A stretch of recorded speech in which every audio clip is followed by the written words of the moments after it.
Why are you staring off into space? Mission's over. But hide the blood on your sleeve before heading inside. Since you're a grown-up now, I won't cover for you this time. Wait a minute. You telling me that he was like 18 and then he became a colonel in 6 months? You should play Roblox again? Oh, think about it.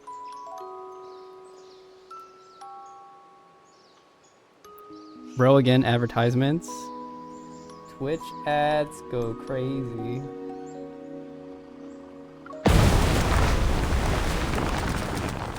Saludos XD. Oh, that's me.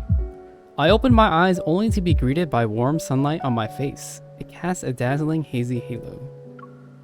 As my vision slowly clears, all I see is a snow-white ceiling above. It was all just a dream. I sigh, rubbing my pounding temples. I feel drained, my body heavy.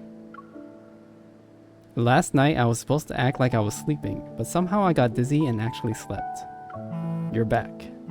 Random thoughts raced through my mind and I grabbed my phone. The screen shows I had missed many calls. All of them are from Zane.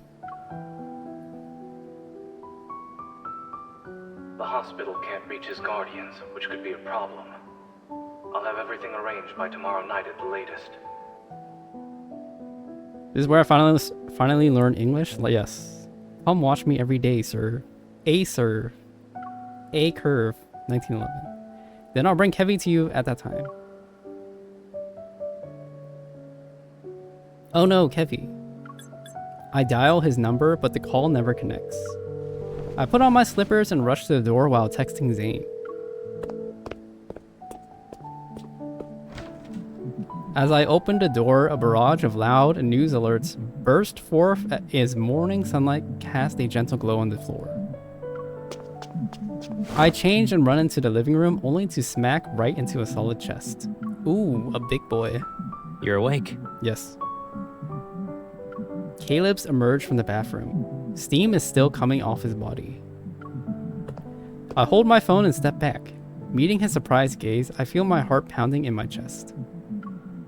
When did you get back? Around the crack of dawn. He casually dries his hair with a towel and walks to the dining table. He grabs a piece of toast. Why are you in a rush to leave? Why? I come to my sentence scrambling for a decent excuse. Oh, something came up. I won't be back in time for lunch. You need a ride? This guy's kind of clingy, huh? I'll be back before something.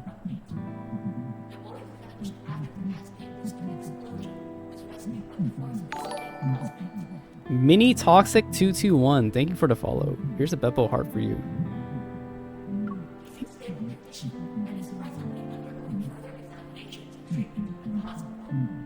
Isn't that Captain Jenna's voice? I freeze, staring somewhat incredulously at the screen in the middle of the living room. That missing kid has been found? Yep. What do you mean, yep?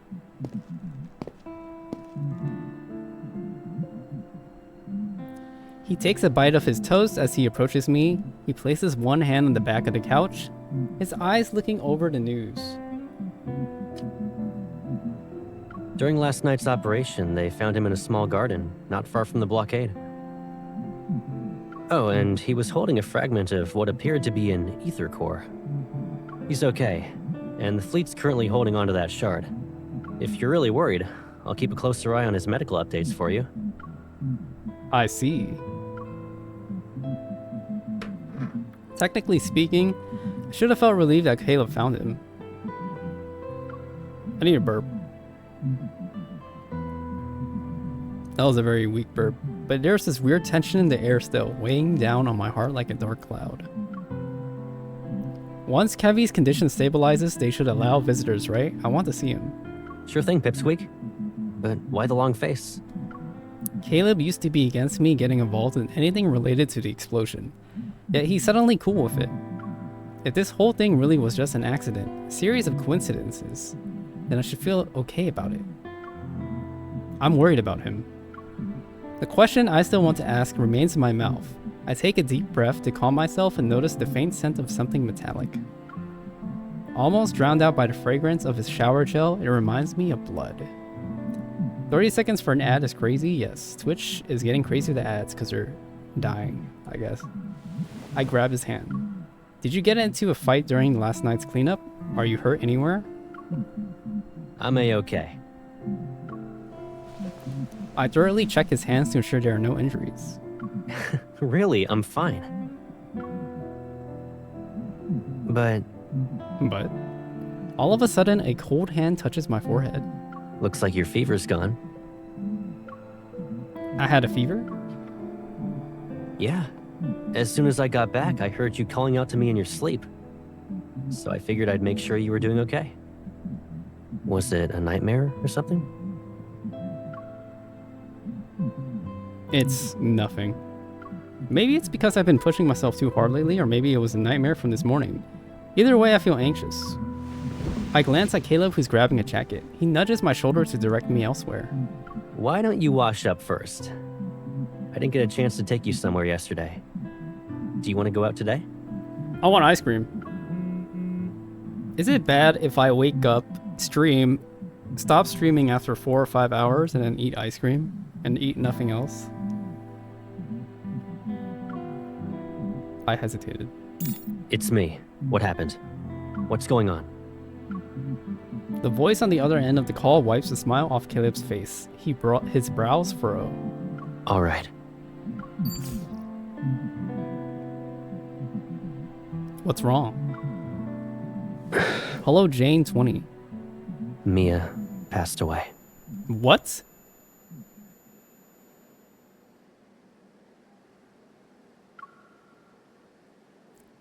What is regress papus? Sunlight hits the ground, but its chill creeps up like vines and steals my breath.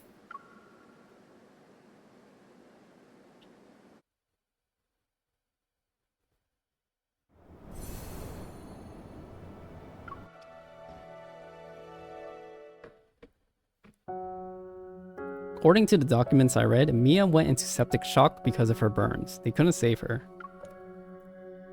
You can go into septic shock after what she was like already recovering.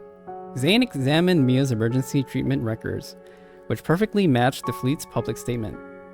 The medical records are too thorough. It's almost as if they're hiding something. Besides, no one actually witnessed Mia's death. After the academic conference ended, Zane retrieved the classified file and departed with the medical team. He took these mysteries with him. And once he confirmed my safety, he didn't ask any more questions. As for Kevy, whoever went to such lengths to find him clearly wants him alive, for now at least. Don't be too hard on yourself. But the story doesn't end there. The remains of the siblings' parents were found aboard a small vessel Joseph had taken, which further proves his involvement. The Farspace fleet stepped in to address public concerns and quickly arranged an adoptive family for Kevy. Everything progressed at an unnaturally rapid pace. Their flawless response is too perfect. It was like watching a chess game where every move had been placed in advance. The explosion incident a result of the fleet's negligence. Has the fleet taken any steps to reflect on its actions? With a full-scale lockdown factor. Oh yeah, there's a lockdown. Ooh woo. Violet32 said ooh woo. Beyond the barricade tape, reporters and photographers with cameras of all sizes gathered together, yet it's eerily calm in front of Mia's grave. When the funeral ends, the crowd disperses. Kevy stands alone by the tombstone, fiddling with the black armband that continues to slide down. His face is smooth and boyish. There are neither crystals nor grief. Kevy, are you okay? Miss? He looks up at me, studying my expression before revealing a smile. Yeah, the professor has been very nice. I'm moving to a new place soon. The professor? Is he the one who adopted Kevy? I'm sorry, I planned to show up that night, but if I had to find you sooner. It's okay. If I had found you the sooner. fleet found me in the end. He speaks before I can continue, his expression almost devoid of emotion. He's composed. But I thought you said you didn't want to go with the fleet. Something's still off. Kevy managed to avoid being detected even when they did thorough searches. The fleet didn't find him right until... Don't worry, miss. I'll be okay in my new home. I'll miss my sister. He speaks as if he's stating a fact. And why would a person be sad about something be sad about something that had already become a fact?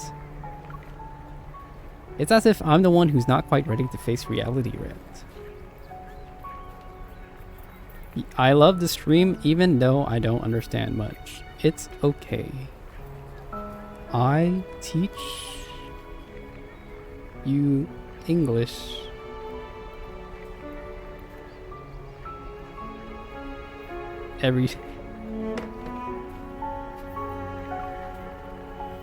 I push down the sadness bubbling inside me and give him Lucio, who's been cleaned. Here's the plushie Mia left behind. It should stay with its owner. Kevy frowns. He glances at the photo on the tombstone, surrounded by flowers and toys, as if trying to figure out who the person is. I don't like toys, but because it's from you, I'll take it. Alright, thank you, bro. The confusion in his eyes only lasts a moment. When he looks up again, he has that serene smile on his face.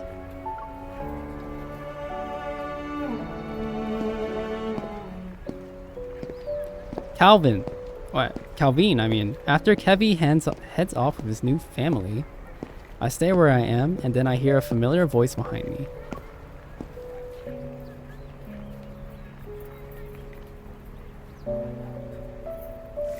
Caleb tips his hat and sets down a fresh bouquet by Mia's grave. I'm sorry. Some fleet business got in the way. It's okay, as your adjutant. It's normal for me to represent you when needed. For a long time, we stand there silently observing the bright smile on the tombstone.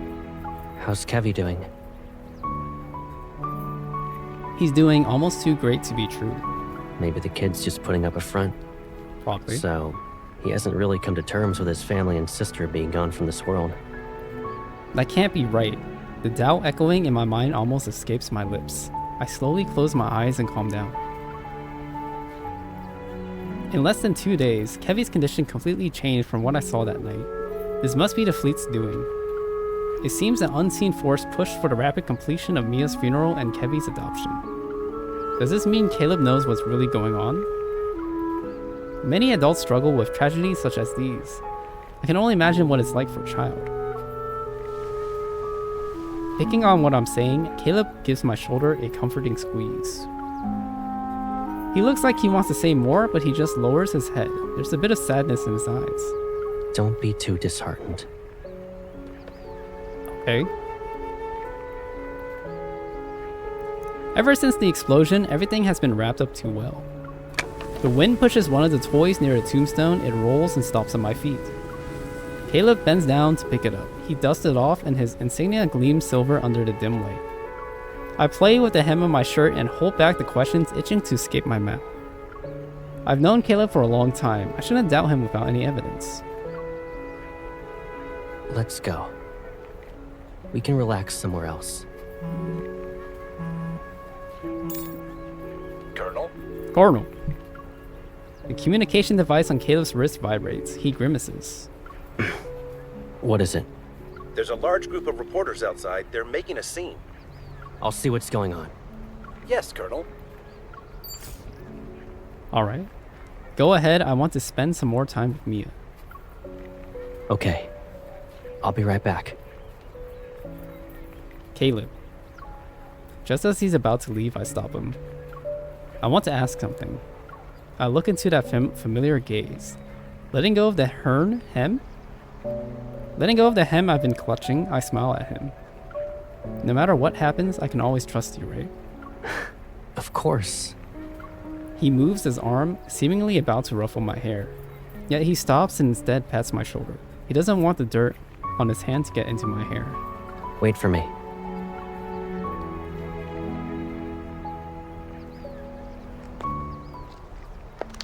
As more people leave, the cemetery quiets down. I go for a stroll. Walking along a gravel path, I'm closer to the exit. But the questions I couldn't bring myself to ask keep flooding my mind. The Far Space Fleet were the ones who caused the explosion. What could their motives be? How much does Caleb actually know? Is there some untold story to how he became part of the Far Space Fleet?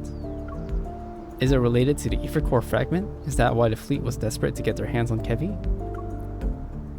But if it was just about the ether core fragment, they wouldn't have rescued him unless... Unless the kid has something more valuable. A cool breeze interrupts my thoughts. I turn around and see a dark figure behind me. Hello, Emmy. How are you? That's my Instagram chat, by the way. He leans against a tombstone, his tongue darting in and out like a snake. Cracks and blotches decorate his face. In this world, a lot of people want an ether core, but only a select few can handle its power without. And finding individuals like that is incredibly rare. It's you again. You're not even pretending to be surprised. Is he gonna attack me? Or what? Why are you here? True. To kill you, obviously. Oh, I should have known, duh. How lame. Ignoring his bluff, I pull back my gun. Who are you? Are you one of Ever's assassins or just someone who's interested in the ether core? You managed to avoid the correct answer. He smirks, his expression showing no signs of being amiable. He holds out his hand to me. Let me introduce myself properly. I'm Caleb's friend. You can call me Viper. I'm always good, thank you. Seeing how I don't react, he shrugs and takes back his hand. Are you implying that what happened to Kevy was caused by his ability to use an ether core? Don't be too suspicious. Though, seeing you be manipulated like this is annoying. I'm here to lend a hand. Oh, really? Don't you want to know what the fleet and Caleb are really up to? What makes you think I'll believe you? When I express my doubt, he's caught off guard. Fair point.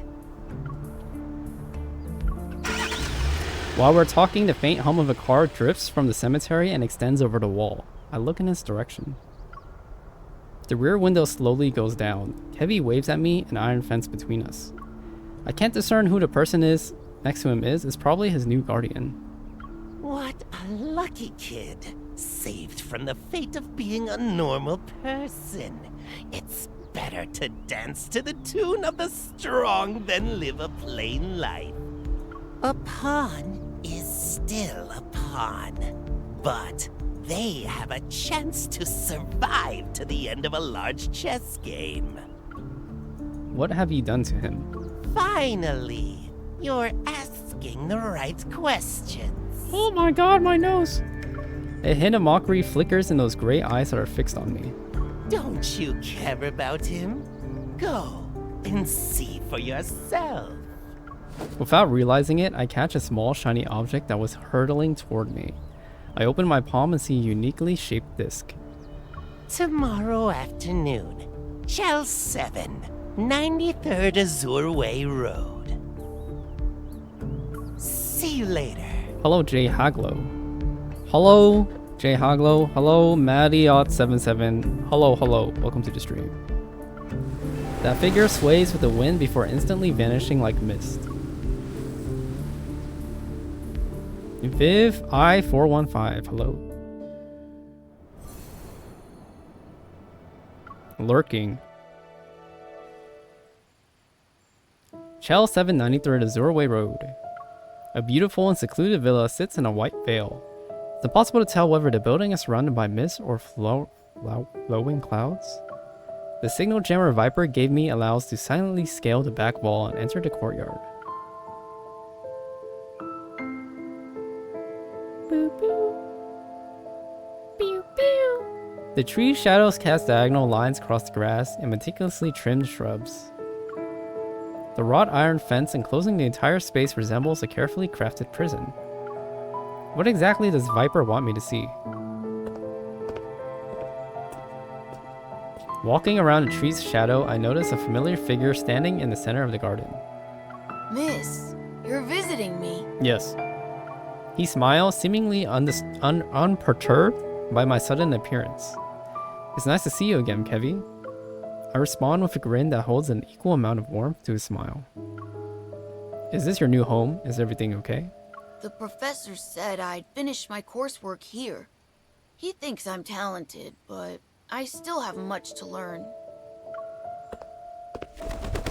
As I move closer, I find that Kevy is holding a brightly colored bird in his hands. I found it in the garden. He pinches its talons and watches the small bird struggle. If I break its wings, it can stay here forever. It will die very quickly, though. The professor said if we damage the bird's neuromuscular system, it won't be able to fly, but it will believe it can. Slowly, it'll get used to its life on the ground. The bird will then forget that it's supposed to fly. A bone-chilling voice, tinged with childlike innocence, sends a shiver down my spine. Kevy, who is the professor? What's he like? I can't tell you. You're not my family. Family, huh? Do you remember Mia? After the fleet found you, did something happen? Can you tell me? My sister? She's dead. The professor said it's wrong to be sad. I shouldn't be sad. I'll have a lot of brothers and sisters, and I'll be strong. I've always believed when you lose a loved one, you're supposed to be sad. Hold on. Give me a second.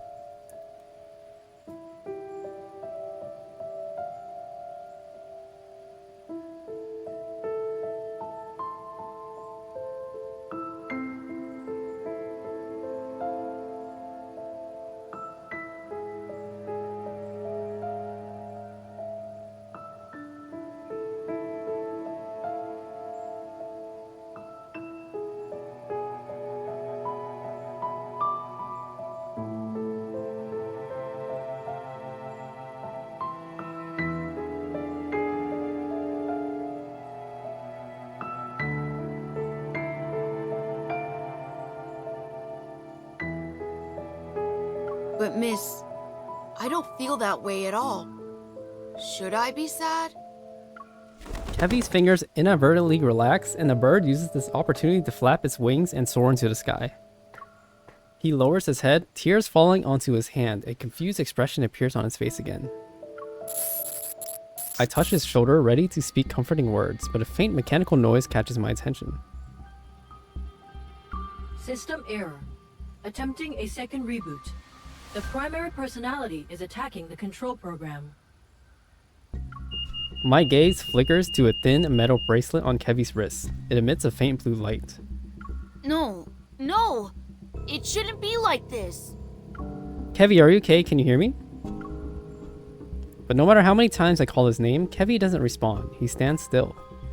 I shouldn't be... I shouldn't forget. His sentences are fragmented. It's as if some program is taking over his mind. The chip. Rereading. Inputting memory. In the blink of an eye, his gaze focuses on me again. Before he can wipe away his tears, he smiles at me and slowly shakes off my hand on his shoulder. Miss, you're visiting me. That's good.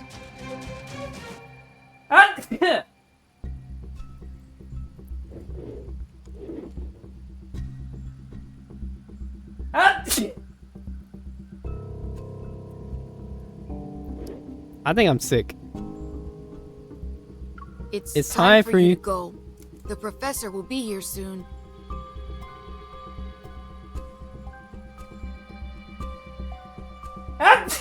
Oh god. The professor will be here soon. My chest tightens all of a sudden. Give me 1 second.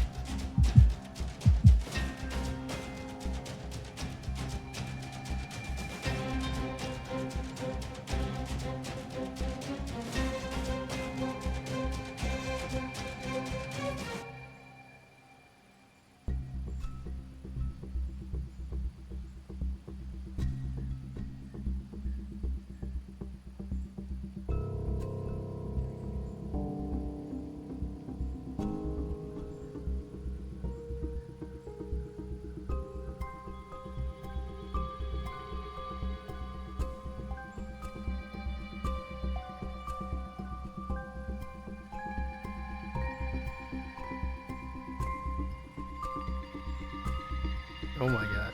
Okay. I think I'm okay. And again.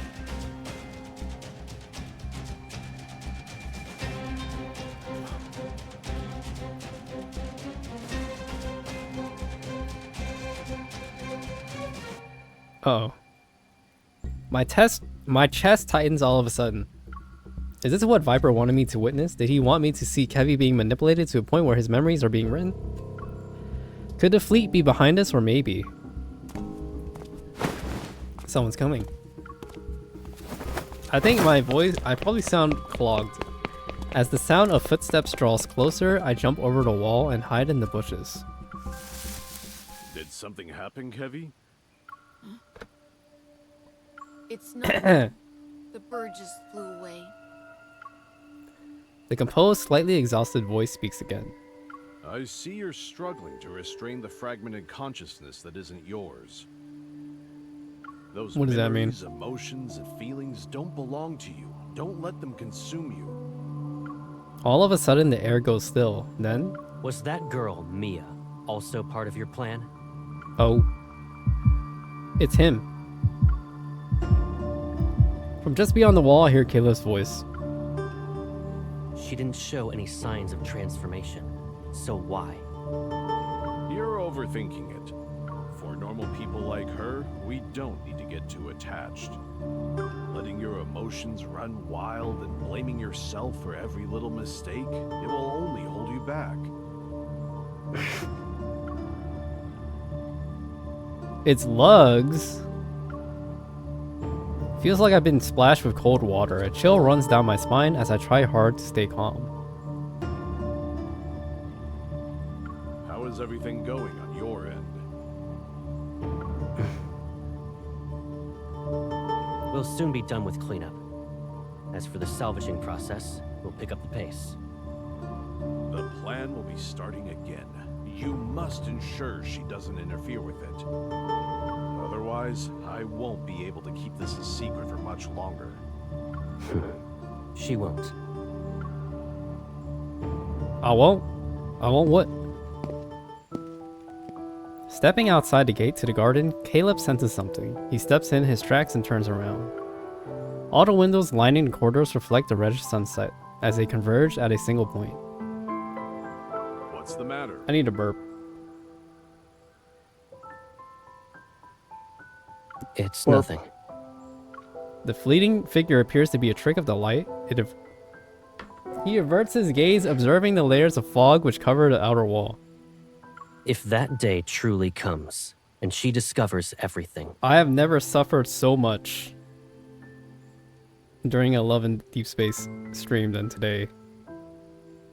My shoulder, keep my her hidden. nose. she'll be in a place where no one can find her.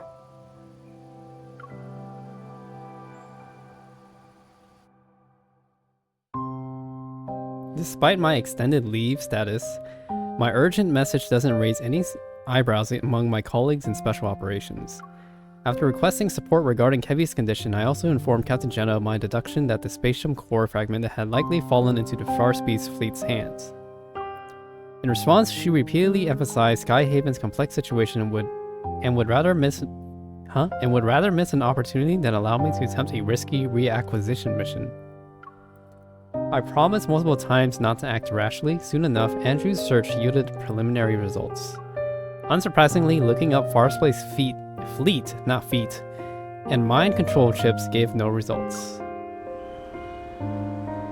Of course I understand.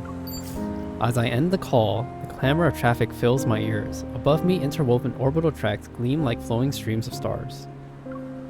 The bustling scenery around me feels surreal. I feel like I'm gonna sneeze again. The feeling I stop focusing on work, all the thoughts I've been pushing down start to rise up. Caleb wasn't just aware of the Far Space Fleet's actions, he also might have been involved in the scheme. Jesus Christ. Wait.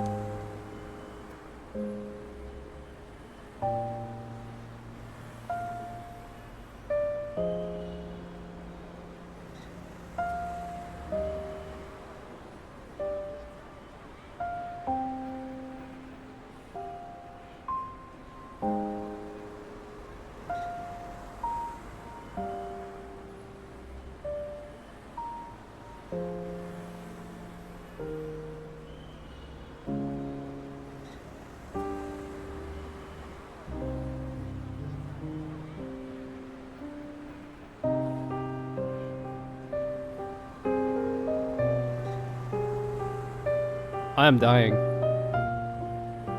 Could his consistently vague whereabouts and highly disclassified cleanup be part of it? And what happened to the siblings was definitely not an accident, as the professor claimed. Don't die, I'm dying. One thing's for certain, even if Mia's death was an accident, the fleet deliberately took Kevi.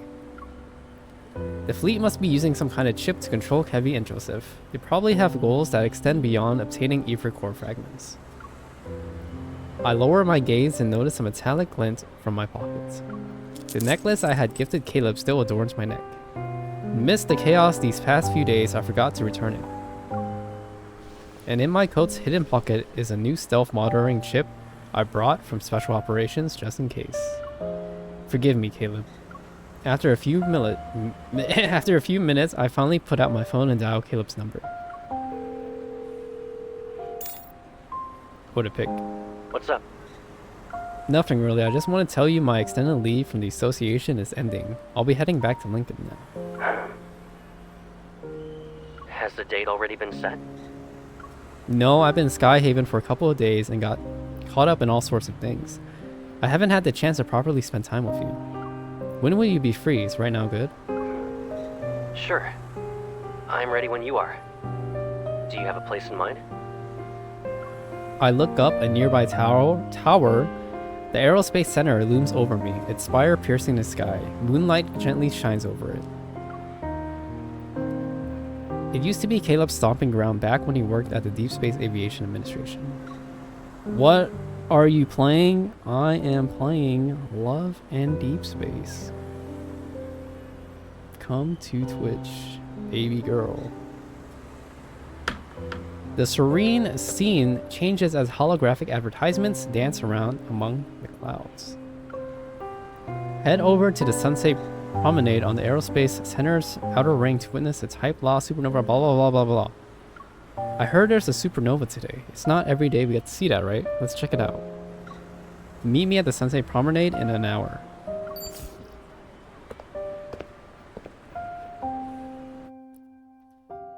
Okay. Okay, I went to watching you. Thank you. Thanks. Thank you.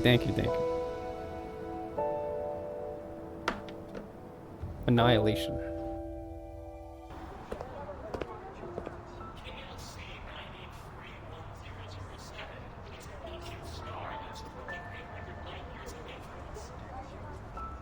Okay.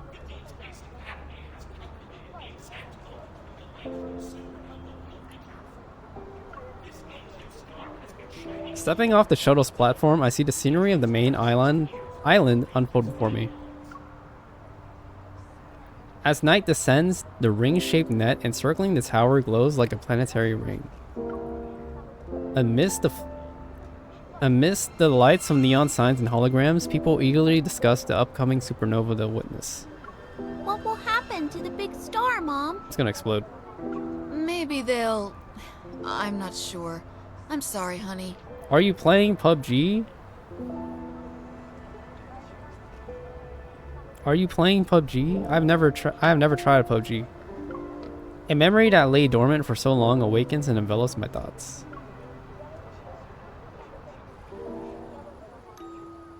Caleb, you have another project?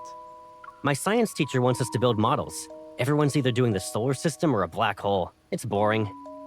Do you remember the supergiant Gran showed us? The one that's 2,300 light years away? Its supernova will be the one our generation has the best chance of witnessing first. Oopsies. Oh, I remember. Didn't she also use it as an example? She said that no matter what difficulty we face in the future, you should protect me. It's like a ring system protects this planet. Gran never said that, though. Are you just remembering what you want to hear again? But she did say it. Actually, Gran said that powerful stars are destroyed by forces from within. Meanwhile, fragile humans need to endure outside forces. We don't need to face the future alone, though. It's like how planets and their ring systems are born together. They'll also fade away together. I basically said that. Anyway, you have to help me finish this week's extra reading assignments.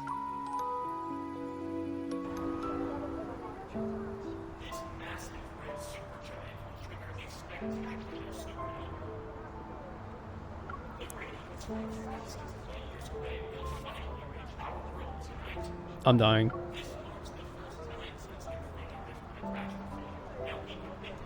My head's about to explode.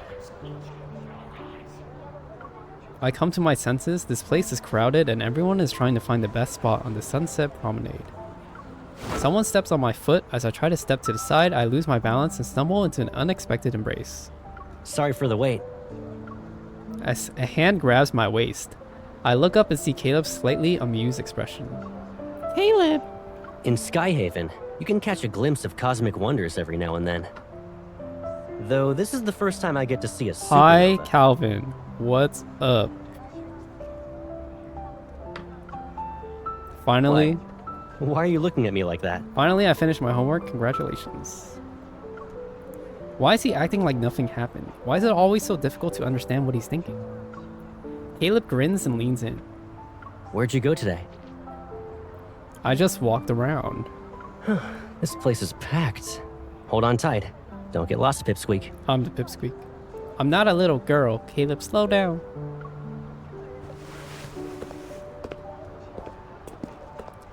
He grabs my hand and walks quickly, yet his grip is firm. It reminds me of when we were in school. He always held my hand like this back then. For a moment, I'm stunned. I start to question if the voice I heard this afternoon is really his. How could Caleb change? No, he hasn't changed at all. If anything's different, it should not be him. As I watch him walk, a bizarre idea pops into my head for no reason. Is there something inside Caleb that's controlling him? Is it changing him?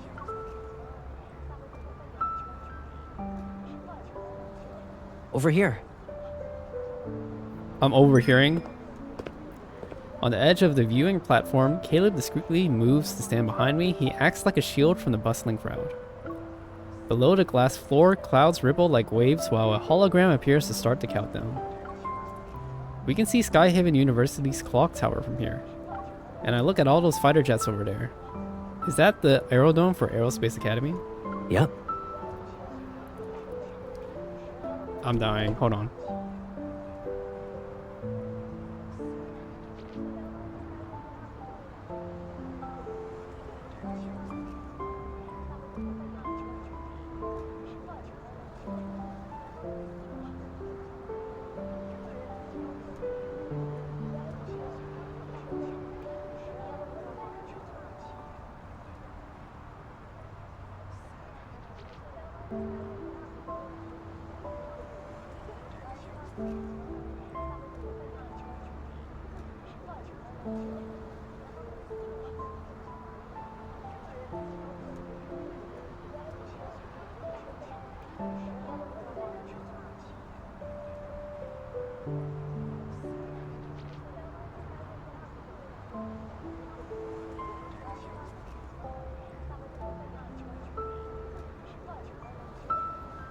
I am enduring pain today. With exams on the horizon, I bet a bunch of my juniors are preparing themselves for some serious cramming.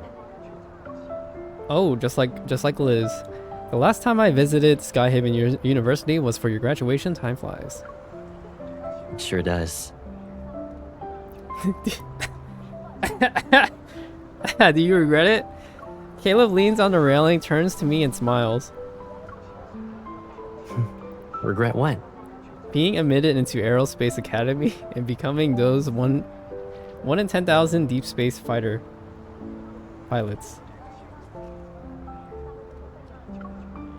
I hesitate, unable to find the right words. You're on an entirely different path now. It wasn't one you chose in the beginning. Stuff changes all the time. It's fine. Uh-huh.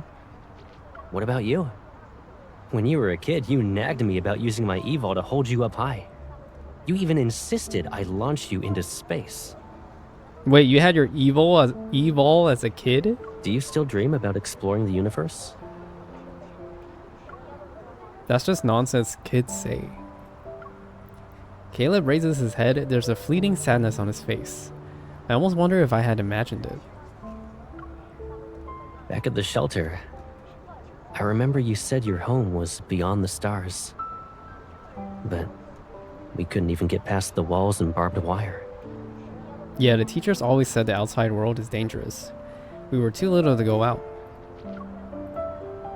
Though when you're cooped up in one place for so long, the outside world can be more appealing than ever. Yet all we could do was hang out on the rooftop and count the fighter jets flying past us by. I once asked you about why they would crash and if the old railroad by their shelter led to the sea. The fighter jets crashed because they got attacked by wanderers. As for that railroad, at the end of it is a patch of weeds. We'll figure out everything about this world, one step at a time. Together, right? Really? I'm starting to think some people's hearts are more mysterious than the world itself. Like you, for example, you're a walking vault of secrets right now. I can't tell if my thoughts are written all over my face to the point where he can see everything. I look into his eyes and hope to receive an acceptable response. Well, Pipsqueak, since you're interested in secrets, there is one thing. Which is? The noisy crowd suddenly falls silent, and dazzling lights fade into the night. The hologram's light continues to glow like water, only the countdown remains. He grins at me, his voice as serene as a passing flock of birds. It's starting. The people around us look toward the sky, but his gaze remains fixed on me. I almost lose myself in his eyes. After a moment, I find myself and flash him a smile.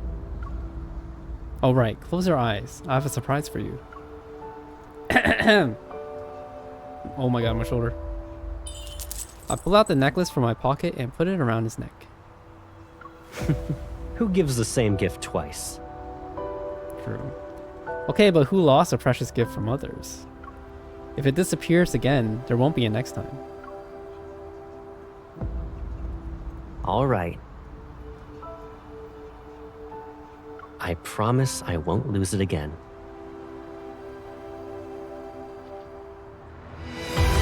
Suddenly, a distant ringing from blah blah blah, an arc in its origin unknown. I knew it was gonna go this fast. Look, that's gotta be the supernova. It's beautiful. We can't help but raise our heads. We gaze at the flames erupting from thousands of light years away. Although it dazzles from the...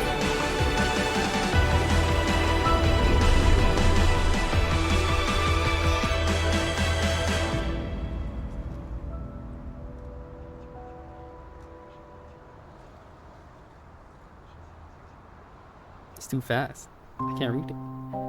The electromagnetic radiation from the supernova will persist for some time. Awesome. Maybe we'll see a supernova in real life. To protect Skyhaven, a floating city powered by energy, aerial shields have been activated above us. After we witness this brief brilliance, night descends onto the cityscape once more. Tonight, Caleb will go out again. According to him, Skyhaven's lockdown will be over soon along with the cleanup. I say goodnight to him in advance. Then I enter my bedroom, draw the curtains, and force myself to close my eyes as I rest on the bed.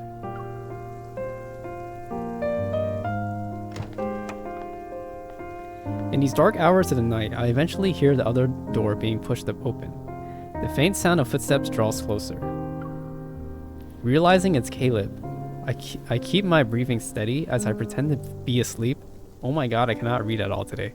A gentle touch lands on my forehead.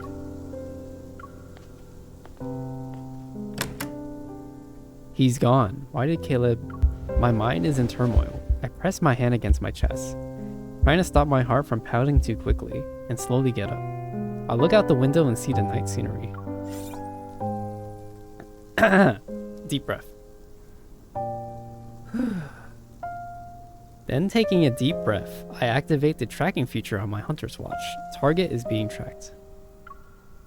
It seems Caleb hasn't discovered the tracker embedded in the necklace.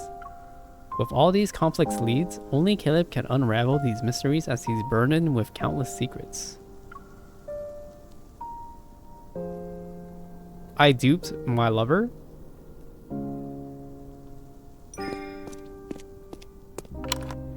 When I try to leave, I notice the door doesn't budge.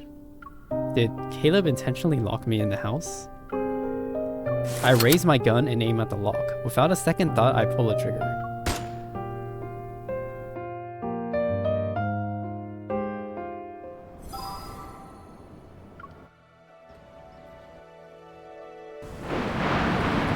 Alright, goodbye, Liz. See you tomorrow. Flares illuminate the night sky. They're bright enough to make it seem like daytime. Meanwhile, destroyed street lights sway in the wind. 2 to 3 story steel structures cast looming shadows on the cracked pavement. A palette of dark, cold hues surrounds them.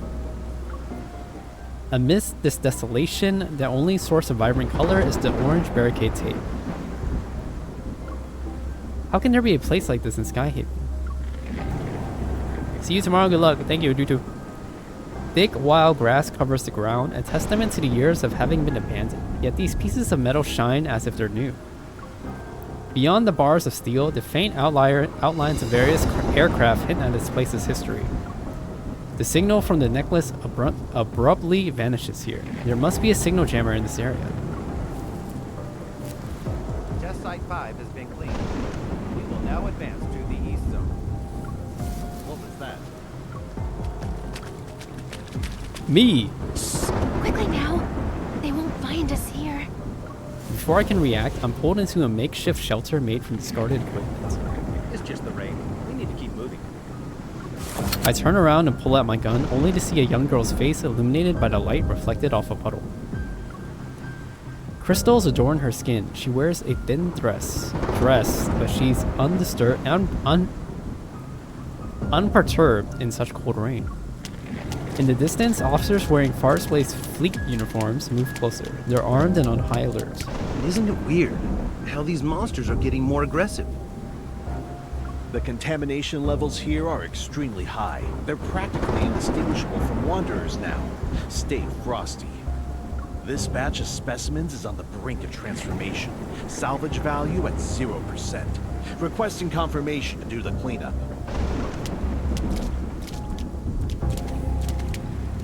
Specimens? Is she one of them? I'm guessing wanderers were once human. The crystalline growths on the girl's body are similar to Kevy's, but far more severe. She's almost completely transformed into one of the monsters from N109 zone. Hey, can you check if I'm still alive? Is my heart still beating? Urging me, the girl grabs my hand and presses it to her chest. I look down. A fist-sized cavity covered in crystals is in her chest. Within it, a large crystal pulsates and eerily glows in the place where her heart should be. What happened to you? Her skin, drained of all of its colors as she stands in the rain, betrays the weight of her memories as she cowers. As I was dying, someone whisked me away from the ward and took off the white cloth on my face. They made a promise. After one experiment, I could live again. Who wouldn't want that? As she speaks, the crystals creep further up her neck, yet she appears oblivious to them. It's a shame. If I passed the test, I could have been the professor's daughter. Curling up into a ball, she hides her face and muffles her sob. The rain covers her anguish. The professor? He's the one who took Kevy under the pretense of adoption. Professor, who gave us a second chance at life. He's our father. Now I know for sure he was the one walking next to Caleb at that villa. He's definitely involved in this experiment and he must have something to do with the Far Space fleet. The lockdown and cleanup are just a cover. The fleet's true targets are these. Power. Uh-oh. It's warm. And you smell really nice.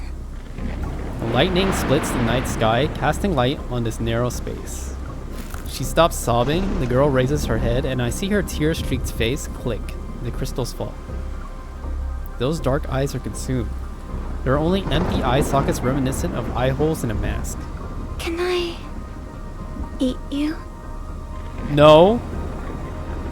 She seems to lose consciousness, but then her cold fingers grab my wrist. Your strength.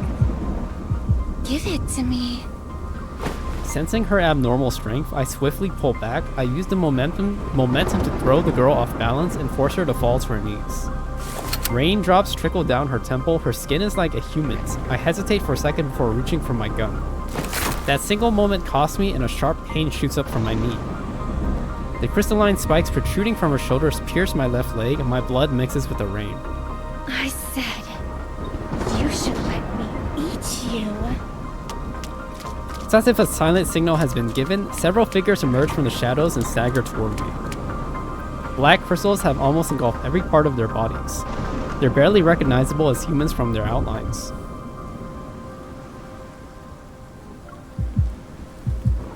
The crackling sound of burning flesh resounds in my ears. They're silent, their silhouettes blur with the ones I remember from the N109 zone. No, those things are already here. They're all here for the ether core. As they close in, I have no choice but to fight through the pain. I push the girl away. Holding my gun, I struggle to stand. Bullets cut through the rainfall and pierce the legs of two figures at the front of the group. However, they don't stop. Gritting my teeth, I aim for the shoulders of these people. Another shot rings out and the girl's twisted convulsions come to an abrupt stop, but I didn't pull the trigger. The figure before me dissipates into energy particles. It's similar to how a wanderer disintegrates after death. I found the missing specimens. Stop them! Several lights shine harshly, and I hear the synchronized sound of guns being drawn. A bullet whizzes past my ear, yet these people who have been shot multiple times continue to lunge at me. Amidst the howling winds, the space in front of me distorts. A vortex appears, sucking in and tearing apart 2 or 3 looming figures. What is that? The rain stops, and the smoke from guns and crystal particles appear to be suspended in time. Through the veil of raindrops, an indifferent face gradually comes into focus. Raindrops are deflected away. Caleb. Frozen in place, I don't know if I should call out his name. What are you doing here? I should be the one asking you that. I bite my lip before speaking in a more serious tone. These monsters and wanderers are actually what you're cleaning up, right? He takes a step forward and seizes my wrist with a lot of strength. Now do you see? In this world, there will always be people who want your power. In a dance of light and shadow, his expression remains indiscernible. Before I can open my mouth, the cries of wanderers fill the air. I avert my gaze, the remaining figures struggle against the vortex, and the metaflux slowly dissipates. As the winds screech, the energy particles coalesce into a large wanderer. It roars before advancing toward Caleb. Caleb, be careful! You're the one who needs to be careful. And now we have to fight. With a stern expression, he grabs my shoulder and pulls me behind him. Are you trying to prove you're strong enough to trespass into restricted zones by yourself? At night? Maybe. You should only do that sort of thing when you're not throwing yourself into danger.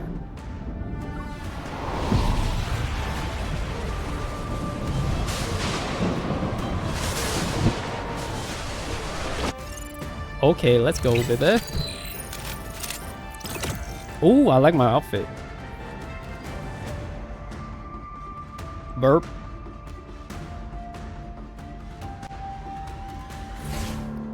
Finally, some new drip. You're still injured.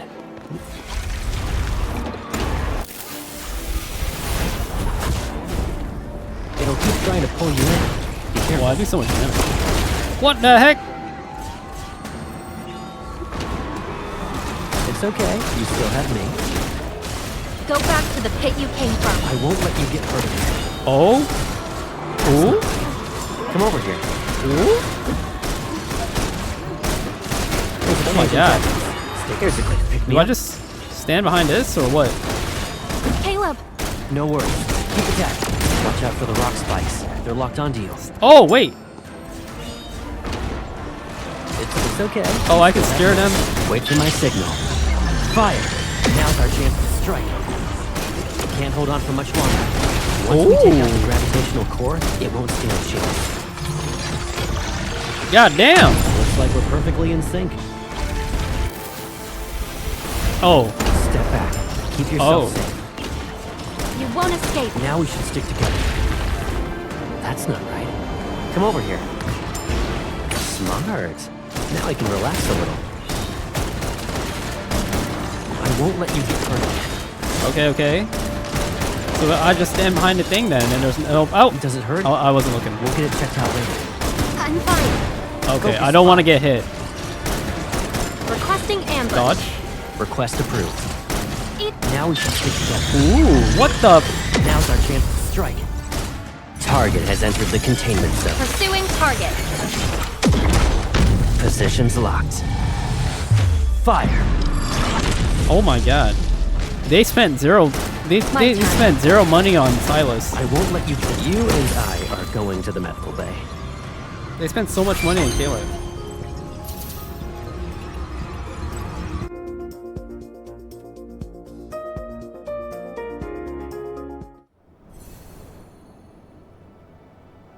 All the budget. All of their budget was in Caleb. The fleet ship cruises smoothly in the sky as it's currently on autopilot. It resembles a colossal beast lurking in the night. Outside the porthole, an endless stream of stars flicker like a shimmering wave of light.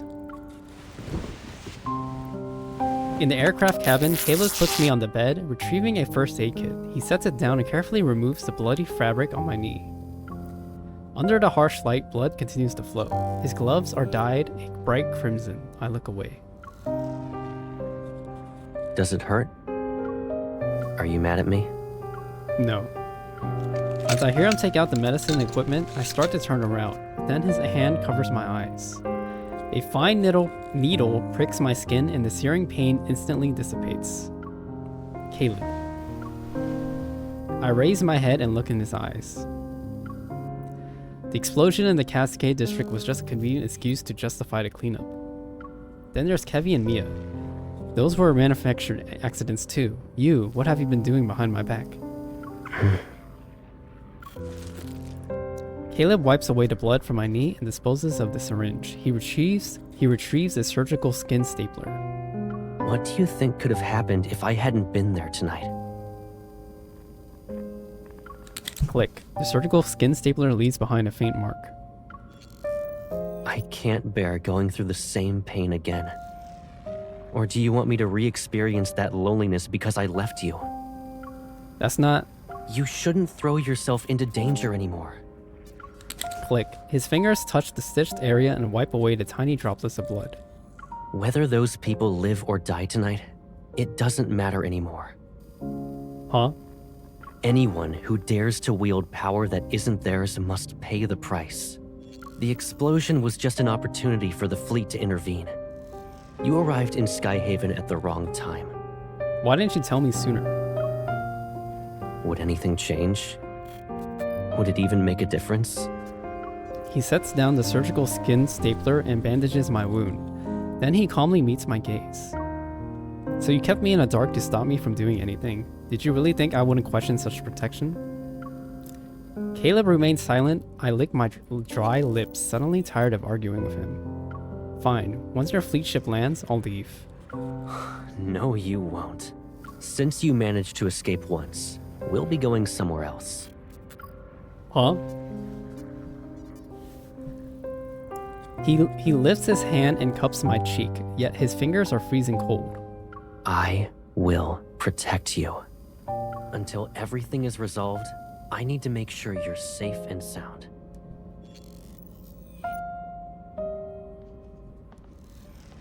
Who did the Colonel bring back? Who knows, but since he ordered us to take good care of her, she's probably not a nobody.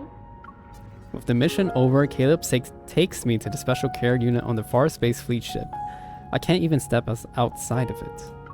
The walls, white as snow, are adorned with all sorts of medical devices. Their multicolored indicator lights dancing incessantly. I don't know his rationale or how exactly I'm being kept here, though I couldn't care less right now. Maybe she's also getting sent to Colonel. How is she? The medical examination is done. We're just waiting for the analysis. But because of the rain, the equipment indicates her vital signs are abnormal. Colonel, who's the injured? An important target for observation. Is there a problem? No, I was just curious. I've never seen her before, so... I look at the blue and white medical gown I'm wearing. It's ironic I got labeled as a target for observation. Their conversation draws to a close and is replaced by the sound of familiar footsteps getting closer. I return to the bed and lie down as if I haven't heard them speak. The door opens slightly and Caleb walks in. The room's lights adjust with his every step. Morning. As he nears the bed, the room brightens as if to imitate the breaking dawn. He pulls up a chair and sits down. How are you feeling? I'm mad at you. We're in a bit of a stalemate, huh? Yep.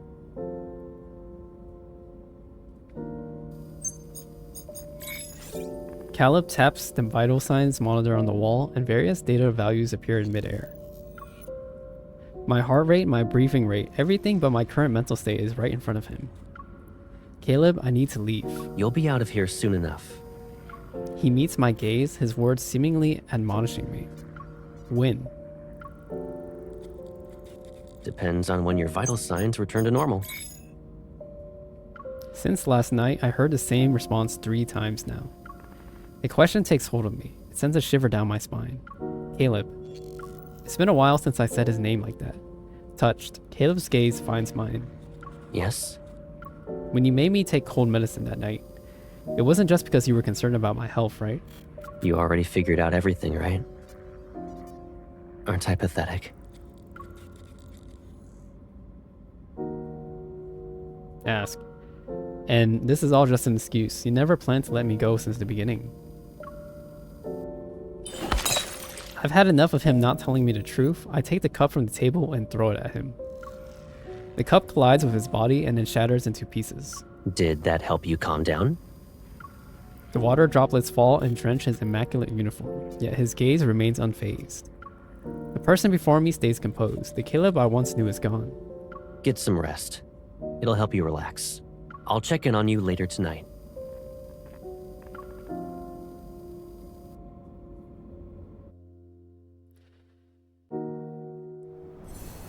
Crazy boyfriend?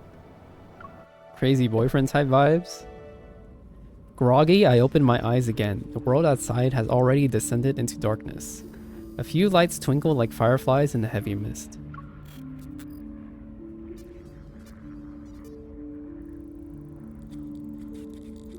I sit up and scan my surroundings, belatedly realizing I'm not at home. Everything that has led up to this moment feels like a surreal dream. The lights? I whip my head around and look out the window again. I can't clearly see what's outside, but in the mist are the outlines of tall buildings. Since Caleb wants to take me back to HQ, it seems the Farspace fleet ship has landed. It's a starship that spends most of its time in the sky and doesn't always touch the ground, so... What's wrong? Where does it hurt? I feel cold for some reason. My head is spinning, I can't see anything. Hold on. I'll call for the doctor. In one swift move, I pick up her limp body, place her on the bed, and tuck her in. Sorry.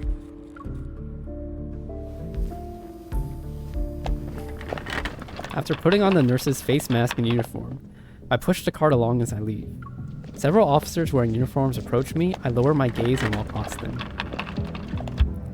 But before I can breathe a sigh of relief, a voice calls out to me. Excuse me, nurse. How can I help you?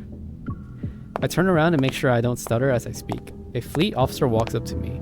He frowns as he gives me a once-over. You're heading toward the armory. Why does a nurse need to be there?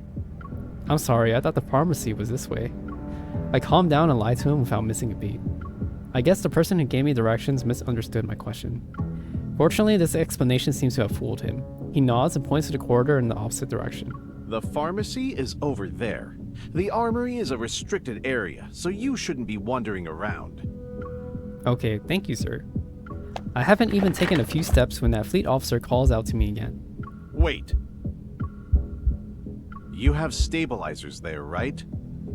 He grabs 3 syringes from a box in the cart and shows me the number on his chest. I'm taking some with me. Write it down on the list later. He finally vanishes after making a turn around a corner, and my heart finally relaxes. Hello? What did he mean by stabilizer?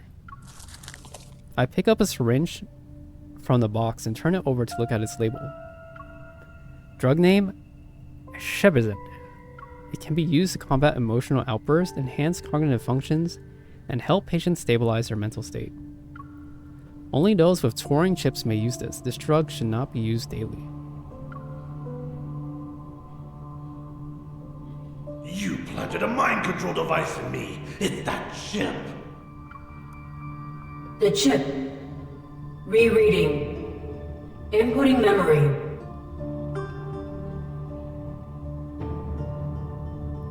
That chip must be the Turing chip. That fleet officer must also have one. An absurd thought pops into my head. If chip implantation is common in the fleet, then Caleb might have gotten it too. In that case, maybe everything he's done so far wasn't of his own volition? Could the changes in his behavior also be related to the Turing chip? For a moment, I can't tell if I'm onto something or trying to excuse his actions. A few meters away, a large door suddenly opens. I hear a familiar voice speak. Colonel. My heart skips a beat. I retreat and try to hide in a corner of the corridor. Before I can see who's with Caleb, however, he turns. His back blocks my view. I heard you'll lead the fleet on a patrol through the depths of the Deepspace tunnel in 3 days. Is he trying to take me there with him? The Fountain of Atay is about to enter its next phase. A banquet will be held in your honor before you leave. I can't attend the celebratory banquet anyway. I have some personal matters to deal with. The higher-ups gave the order. You shouldn't ignore them.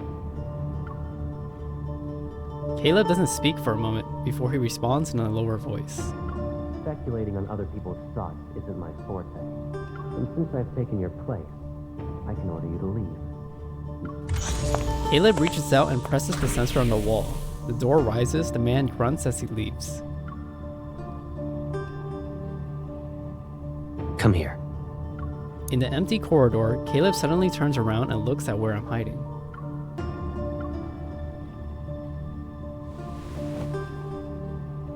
I freeze and don't move. A few seconds later, a shadow looms over me and grabs my wrist.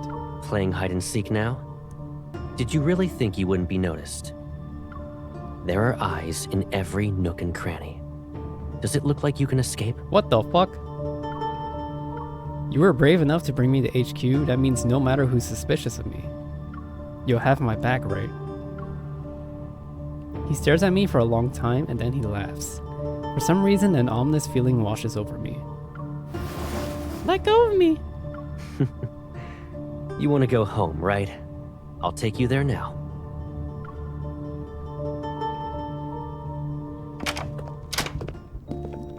From the Far Space Fleet's headquarters to his home, Caleb remains silent. Click, the door is now locked. This is what you meant by safe and sound? Lowering his gaze, he says nothing. Following his gaze, I found the wound on my knee has been reopened. Doesn't it hurt? Answer my question first, Caleb. He suddenly picks me up and walks into the living room.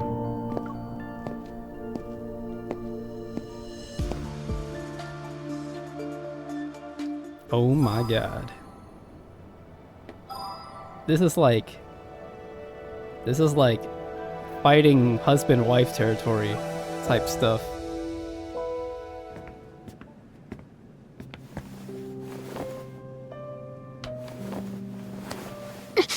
Sit first. We need to tend to your wound. Is the Colonel ordering me around, or is Caleb worried about me?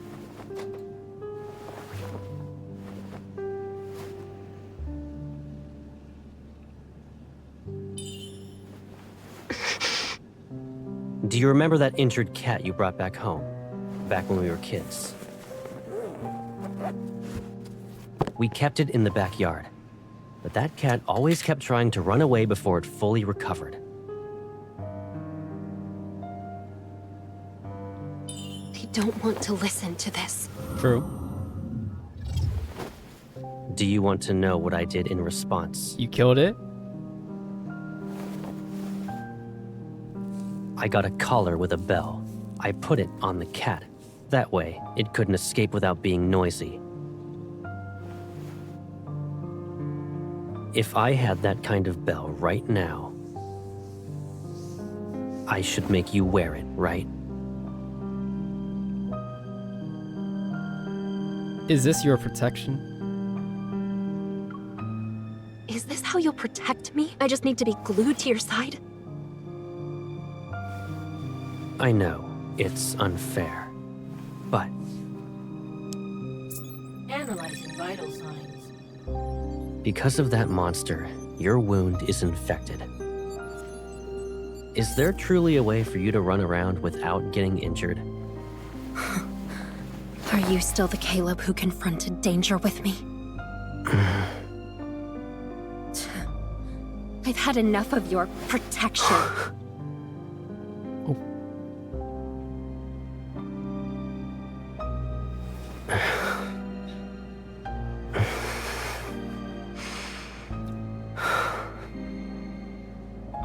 If being with me only brings you pain, then just put up with this for 3 more days.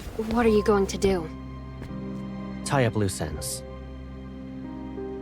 And then, all of this will be over. I just need 3 days.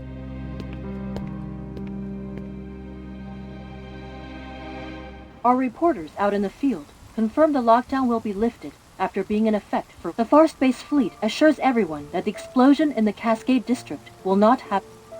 After all this is over, the fleet will return to the Deepspace tunnel. You'll be safe, for now. In other words, you'll just disappear again and not even say anything? I'll be gone. Aren't you happy that you won't have to see me then? Oh my god, dude. I'm about to leave. It'd be nice if we had a meal together. So, I have to listen to the Colonel even when it comes to eating and drinking now? Oh my god. You can be mad, but don't let it affect your health. I'm not mad. Growing up, we knew each other so well. Better than most, even. I could see through your lies when you'd blink, bite your lip, and I could tell you were upset.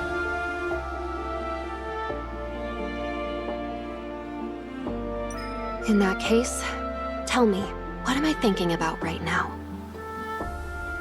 I wonder, how did you turn into someone I hardly recognize? Oh, I know. You're thinking some chip got put into my brain, right? And now I'm no longer who I used to be? What if I told you I was always like this? Your life has threats around every corner. The people who are after your power, who want to hurt you, they should all just disappear. You're only safe when you're by my side. I'd rather face danger head-on than safely live like this. I don't need you. You don't need me? Is that what you think? All right. What do you need? You can tell me. We can return to Lincoln if that's what you want. If you want to return to the past, we'll rebuild our old house and move in together. And if one house isn't enough, I'll build you a whole maze. I'll decorate it with everything you could ever want. It will be the most beautiful, stunning garden you've ever seen. Dude. No one will be able to find you ever again. I'll protect you forever. Why is this making me feel so sad? Caleb, you can't just... You're very important to me, and no one could ever replace you. Really? I always held myself back and endured, day after day after day. It was suffocating. But now, I'm tired of playing these games.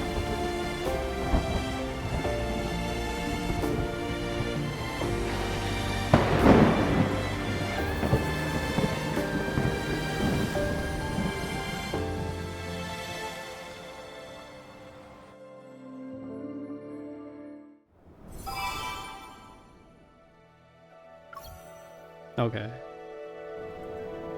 That has been the best scene in Love and Deepspace so far, in my opinion. You know, these games always try to have like a perfect... They're always trying to appeal to girls by having like the perfect dude. Well, at least in Western, like Western media is like so boring because you're always trying to have like the perfect guy. But I think stuff like this is way more interesting, right? Guga has seen some horrors for real.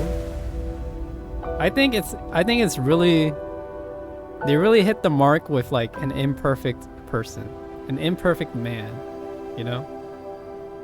It's much more interesting than just the perfect man.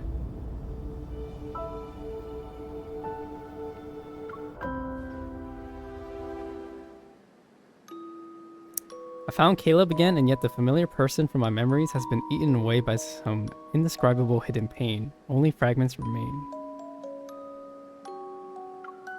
The night sky above Skyhaven is clear, but all of its secrets are somewhere to the bottomless, unfathomable depths of his eyes. The night before he left, I dreamed about our childhood. I dreamt of Caleb and me running down the streets, skipping class, grabbing ice cream, and reading comic books. And I dreamt of that day when we held hands and became part of each other's lives.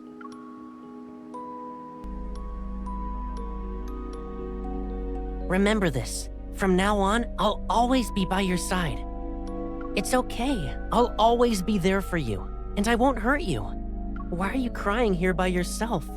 Who bullied you? It's okay. I'll avenge you. Hold my hand. You won't have to worry about losing your way when I'm here.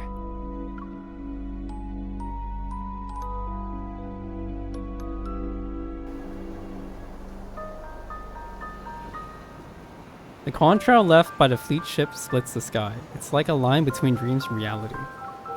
Rays of light pierce the clouds and bring the world back for a new sunny day.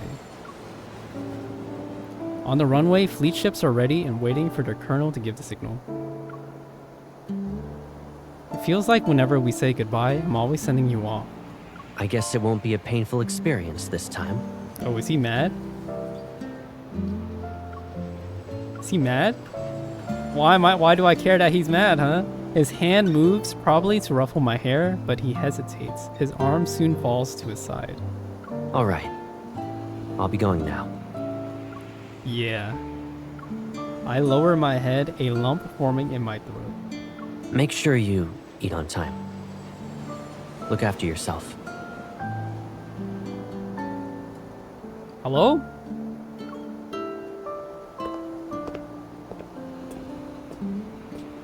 Caleb turns around, his back disappearing as it gets farther and further away. The fleet ships take off and disappear into the sky, becoming specks in the distance.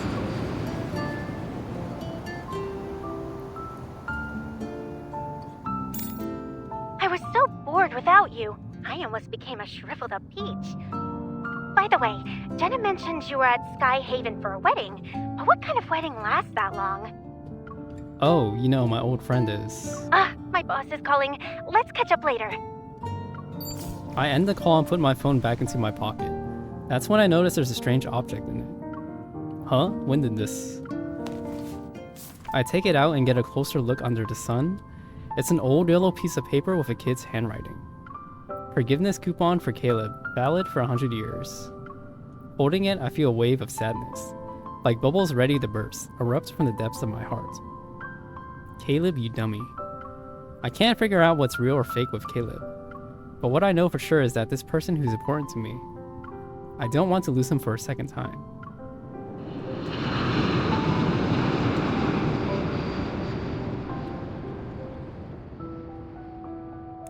The Far Space Fleet has a spatium core fragment, and with that, the chapter on the explosion incident draws to a close. I'm not, the forgiveness coupon, I would see...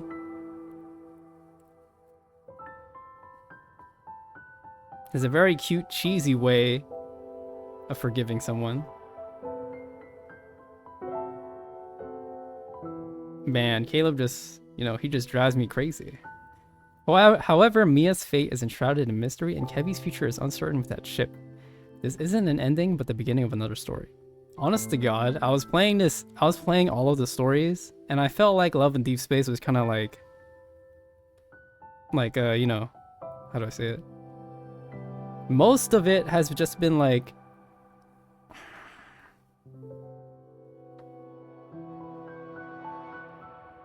pretty vanilla. It's not that, So far, the story has been like pretty standard, but Caleb's chapter has been my favorite so far because it felt the most human out of everyone else so far, to be honest. An invisible web has been cast with the ether core acting as a lead ball. As a result, it has granted a gravitational field that's as strong as a black hole. They really cooked with the main story lore, true. Ever, the Far Space Fleet myself, who knows how many more pieces are being pulled in, either way they're slowly or quickly rolling into a void.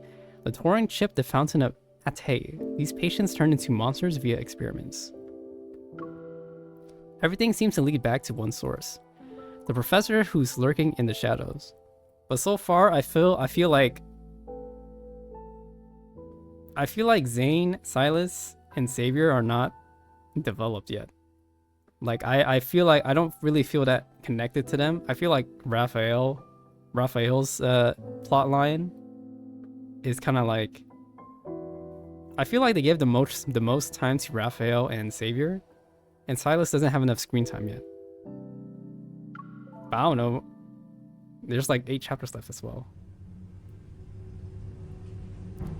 In the heart of Skyhaven's main island, opposite the Aerospace Center, are rows and rows of new buildings that popped up recently. Inside one of them, researchers are scurrying around with papers and walking into different labs. They're preparing to announce the biggest breakthrough of the century, so there's no room for mistakes. Caleb silently stands in the elevator as it climbs to a non-existent floor that can only be accessed with special clearance. The doors slide open and he walks down a great corridor and toward an arched door. A device with a faint green light scans his eyes, then the door quietly opens. Before him, a scene unfolds. It's vastly different from a dull gray and white of its surroundings earlier. A seemingly endless expanse of lush green trees stretches out under a glass dome and shining silver roof.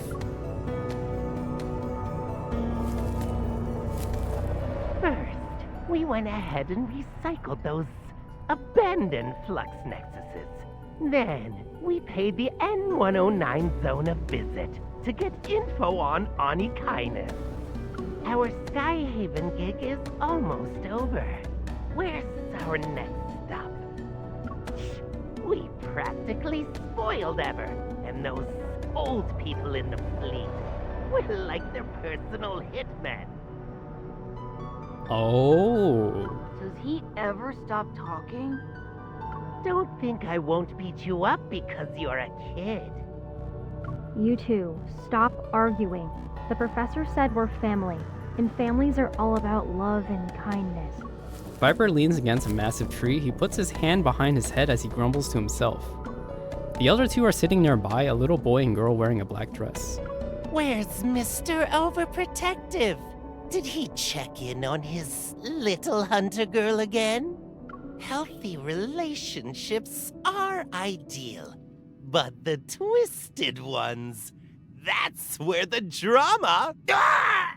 Way to break the fourth wall. Before he can even finish, his head is made to spin 180 degrees. He finds himself staring into the brooding gaze. What's more frightening is that this person is genuinely smiling at him. Your attempts to mess with me are lacking in creativity. Ah! Where's the professor? Inside. And can't you at least put my head back in place before you go? A small mechanical bug flies in. It perches on his finger for a second before darting into the vegetation.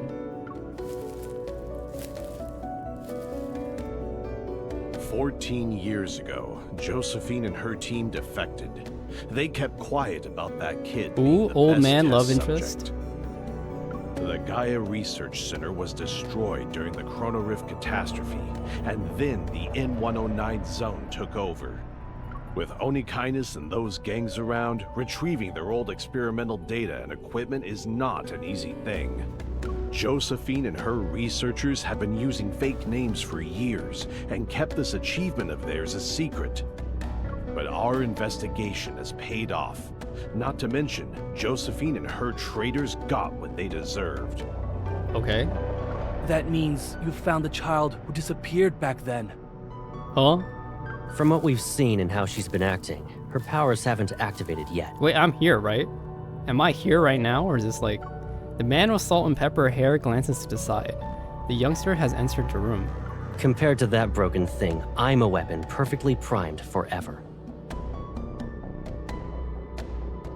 Okay, so the fleet and Ever are working together. Caleb calmly looks up and stares at the hologram in the air. It displays a massive hospital ward. In the darkness, there's a figure who's barely invisible. Who's barely visible. Been waiting for many years. The man on the hospital bed finally peeks out of the gloom. Half of his face is on its thinner side. His skin is pale and is almost transparent, and his voice carries the weight of pure fatigue. So, don't make me wait anymore. Of course. After the man mentions a few key points, Caleb nods and walks into the lush green scenery. All is quiet, then Professor Lucius raises his head, his gaze fixed on the hologram materializing in midair. The Fountain of Atay will be put into motion, and Ever will soon reveal its revolutionary vision to the world. We'll track down the missing child, but now isn't the best time. He glances at the figure who has long vanished into the verdant vegetation, his gaze lingering on his right arm. There, hidden beneath the surface, lies the price Caleb paid to be brought back to life. At least it will be before he becomes completely useless. The human body is far too fragile, but by surrendering warmth and sensation, even the simplest modifications can transform flesh and bone into unyielding machinery.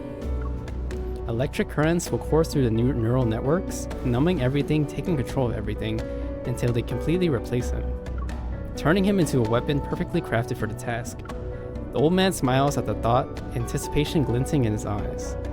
He looks forward to the day it happens.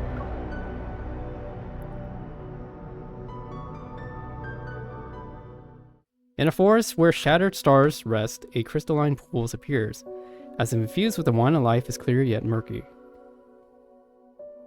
Young traveler, do not drink from it. Lost lover, do not drink from it. But when flowers wither in their sleep, when winds fall silent, when the vigilant owl closes its eyes, only then can you drink of these waters. Let the dead sing, O fountain of Atay, cleanse my time, nourish my flesh, spare me from the loneliness of eternal rest.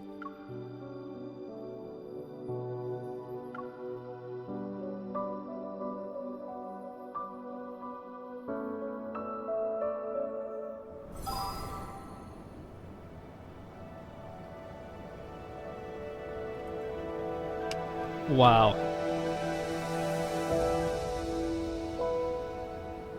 I think that has definitely been the best chapter in this game so far. Everything else has felt like exposition. But yep.